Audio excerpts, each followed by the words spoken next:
गर्मी में देवरानी जेठानी की 5 खिड़की वाली रसोई। बैसाख जेठ की चिलचिलाती गर्मी में दोनों देवरानी जेठानी रसोई में काम कर रही होती है। अरे देवरानी जी, थोड़ा साइड होइए ना। बार बार अपना चिपचिपा शरीर मेरे शरीर में क्यों सटा रही हैं? वैसे ही शरीर चूल्हे के पास खड़े होकर आग की तरह तप रहा है। अरे जेठानी जी, गर्मी तो मुझे भी बहुत लग रही है, लेकिन फिर भी खाना बनाना पड़ रहा है। ऊपर से ये रसोई इतनी छोटी है, ना तो इस रसोई में कोई खिड़की है, ना ही कोई पंखा है, जिस वजह से ना तो रसोई में हवा आती है और ना ही रसोई की गर्म हवा बाहर निकल पाती है। इतने में डाइनिंग टेबल पर बैठे घर के सदस्य, ये दोनों देवरानी जेठानी रसोई में घुसकर पता नहीं क्या करती रहती हैं। अभी तक इनका खाना नहीं बना। अरे इनकी तो मीटिंग ही नहीं खत्म होती रसोई में। अरे कब तक आएगा खाना? अब घर वालों की आवाज सुनकर दोनों देवरानी जेठानी खाना बनाकर डाइनिंग टेबल पर लेकर आती है। बना लिया तुम दोनों देवरानी जेठानी ने खाना? इतना टाइम लगता है खाना बनाने में? अरे कौन सी मीटिंग करती रहती हो पूरे दिन रसोई में बैठकर?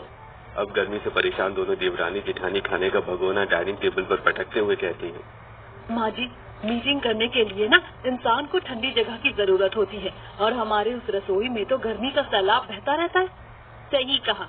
और मम्मी जी, अगर आपको लगता है ना कि हमारी मीटिंग चलती रहती है रसोई में, तो एक काम करिए, एक दिन आप ही रसोई में घुसकर रोटियां सेकिए। आपको पता चल जाएगा कि हम कौन सी मीटिंग कितनी देर तक करते हैं। अरे बाप रे, आजकल की बहू को तो कुछ कहना बेकार है। थोड़ा सा बोलो नहीं कि धर धर सुनाने लगती है। अब सभी के खाना खाने के बाद दोनों देवरानी जेठानी जूठे बर्तनों को लेकर रसोई में आती है।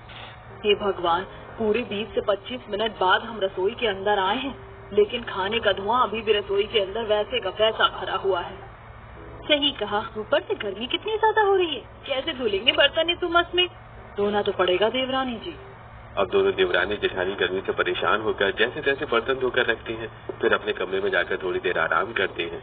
अब शाम को शिवानी पीहू रसोई में आती है।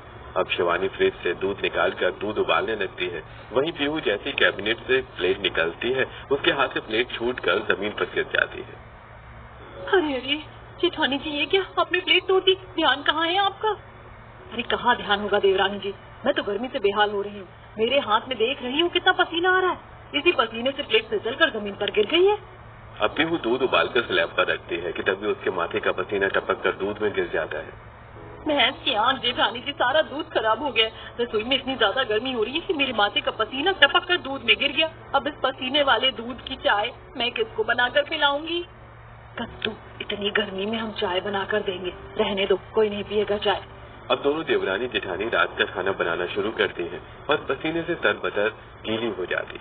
वहीं नमकीन पसीना ज्यादा देर तक शरीर पर इकट्ठा होने के कारण दोनों ही देवरानी जेठानी के शरीर पर खुजली होनी शुरू हो जाती है और उनका पूरा शरीर लाल हो जाता है। देवरानी जी, मुझसे और नहीं बनाया जा रहा है इस बंद रसोई में खाना।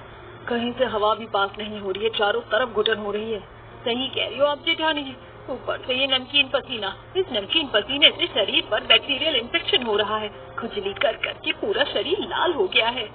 अब दोनों देवरानी जेठानी गर्मी से परेशान होकर जैसे तैसे खाना बनाकर घर वालों को खाना देती हैं। फिर शरीर में खुजली होने के कारण वो पहले खाना निकालती हैं, फिर खुजली करती हैं। अरे भाभी, ये क्या, जिस हाथ से खुजली करी उसी हाथ से खाना निकाल रही हो? थोड़ा तो हाइजीन मेंटेन करके रखो। सच में सही कह रही है मेरी बेटी।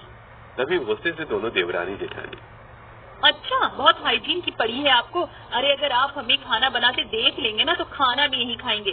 हमारा शरीर पसीने से गीला होता है, चारों तरफ से पसीना टपक रहा होता है, और हम तब भी रसोई में खाना बना रही होती हैं। सही कहा। और अगर इतना हाइजीन मेंटेन करने की पड़ी है ना, तो सबसे पहले रसोई में एक खिड़की या पंखा लगवाइए, ताकि हम आराम से गर्मी में रसोई में खाना बना सके और हमें ये भयानक खुजली जैसी बीमारी भी ना हो।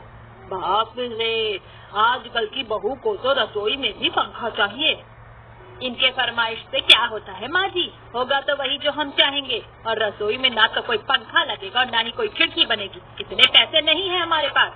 अब इसी तरह कुछ हफ्ते गुजरते हैं कि तभी संगीता से मिलने संगीता के दिनों पहले उसके घर आती है। अरे तुम तीनों यहाँ बड़े दिनों बाद, आ जाओ अंदर आओ, बाहर बहुत गर्मी हो रही है। अब शकुंतला, कलावती, बसंती आकर घर के अंदर बैठती है। बहू, जा सबके लिए ठंडा ठंडा शिकंजी बना कर ले आओ, इन्हें गर्मी लग रही होगी। अब दोनों देवरानी जेठानी रसोई में जाती है। जेठानी जी, मेहमानों को गर्मी लग रही है तो हम उन्हें ठंडा ठंडा शिकंजी बनाकर दे रहे हैं, और अगर हमें गर्मी लगती है तो हमें तो कोई एक गिलास ठंडा पानी भी नहीं पूछता। देवरानी जी। अब दोनों देवरानी जेठानी शिकंजी बनाकर मेहमानों को देती हैं। मेहमान शिकंजी पीकर आराम करते हैं। तब रात को संगीता अपनी दोनों बहू से, बड़ी बहू, छोटी बहू, मेरी बात कान खोलकर सुनो। मेरी तीनों बहन बड़े दिनों बाद घर आई हैं, तो आज तुम खाने में शाही पनीर, दाल मखनी, चुरचुर नान, पुलाव, मीठे में 2 तरह की मिठाई बना लेना। मम्मी जी, इतनी गर्मी में इतना हैवी खाना कौन खाता है? सिंपल दाल चावल बना लेती हूँ ना। वैसे भी रसोई में इतनी गर्मी होती है, ये सब बनाने में तो हमारी हालत और खराब हो जाएगी। हाँ देवरानी जी ठीक कह रही है माँ जी। जितना कहा है सिर्फ उतना करो, ठीक है? जाओ यहाँ से। अब रात को दोनों ही देवरानी जेठानी फ्रिज से पनीर निकाल कर पनीर काटती हैं। फिर प्याज मिर्च काट कर सिलबट्टे पर मसाला पीस कर सब्जी की तैयारी में लग जाती है। अब जैसे जैसे कढ़ाई में सब्जी और तवे पर रोटी सिकनी शुरू होती है, वैसे ही पूरी रसोई में खाने के गरम गरम भाप से गर्मी फैलने लगती है। वहीं सब्जी पकने के बाद जब बेहू सब्जी के अंदर मिर्च और जीरे का तड़का लगाती है तो पूरे रसोई में तड़के का धुआं भर जाता है। अब दोनों देवरानी जेठानी परेशान होकर आंचल से अपने नाक को बंद करती हैं तो कभी अपनी आंख को मसलती है।